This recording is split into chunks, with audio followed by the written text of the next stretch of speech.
You can't always get what you want. But if you try sometimes, and you're not too scarred by a complex, deadline week, dual jurisdiction triple swoop involving both Raheem Sterling and Thomas Lemar, you might find you get what you need.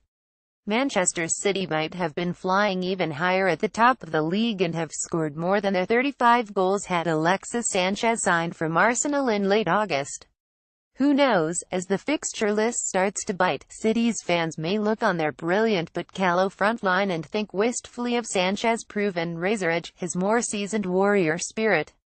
But it does seem a fairly distant prospect right now. Indeed, as Arsenal and Sanchez travel to the Etihad to play the league leaders on Sunday afternoon, a journey Sanchez seemed so determined to make permanently in the summer, it is hard not to take a step back and marvel at the unforeseen consequences of one of the more complex botched big money moves.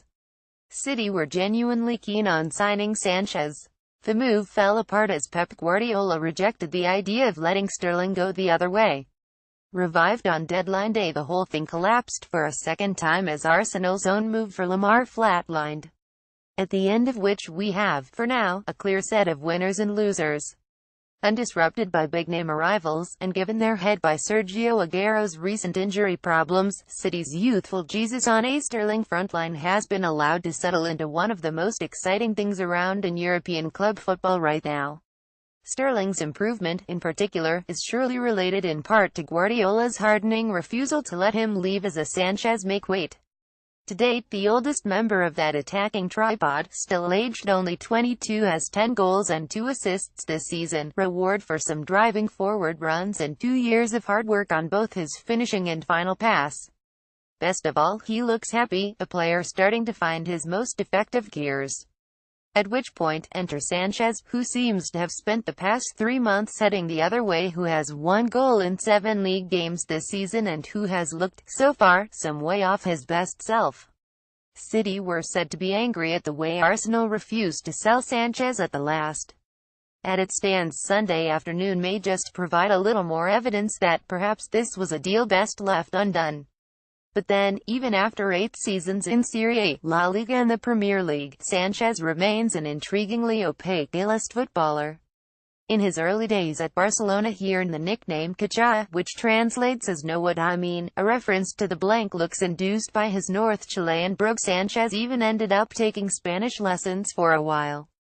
There is still a sense of Cachai about Sanchez now, an undeniably brilliant footballer who has still to find his definitive level, and who is clearly still bothered by his inconclusive spell at Barca. Not that his best qualities are in doubt. In an Arsenal team defined in recent years by a sense of something a little too comfortable, Sanchez has been an invigorating tonic. Only Harry Kane, Romelu Lukaku and Aguero, all career number 9s, have more goals in the Premier League in that time. Sanchez has been a wonderful signing, right up until the moment he wanted to stop being one and play for City instead. It is a move that would at least have addressed the wider question of whether some very distinct qualities really can work in a genuinely A-list team. In an interview last year, Sanchez suggested it was only a wrong turn or two that had prevented him being hoisted aloft on the Messi Ronaldo pantheon. Others might suggest there is a reason why his 3 years at Arsenal have been the most productive of his career, that it is only in a team where he can be the star that he has truly flourished. Those streaky patches, the occasional wastefulness with the ball, the periods where he stops running, all excused by his own star status. It would be unfair to suggest Sanchez's time at Barcelona was a failure.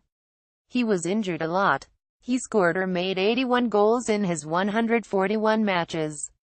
But there is no doubt Sanchez has thrived with club and country as the kingpin rather than as a high-class ensemble player. It was Udinese's manager Francisco Guidolin who effectively discovered the Arsenal issue Sanchez, moving him from wasteful wide attacker to a star number 10 7 years ago and igniting his career in the process. Encouraged by Guidolin to play without fear and take risks, Sanchez was voted most promising player in the world in a 2011 FIFA poll and was plucked out by Barcelona the same year. At the end of which there is an element of the Peter principle about Sanchez's status now. are the gifts that make him so exceptional in a team where he can be the attacking star, the same qualities that make him unsuitable in a team where possession is everything, where there are stars of equal or greater magnitude. If there is a slight smear on his wonderful Arsenal record, it is his poor recent scoring record against the best teams. He has 1 goal in his past 12 games against City, Chelsea, Manchester United, Liverpool and Tottenham. At times Sanchez has seemed to rebel against this, a man playing his own furious game within a game.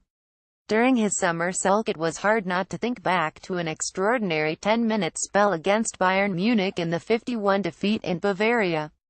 That night Sanchez ran around the pitch in a mist of anger, scoring a goal, and burning himself out for the rest of the game, a footballer in a state of profound on-field tantrum, displaying simultaneously both his strengths and his weakness.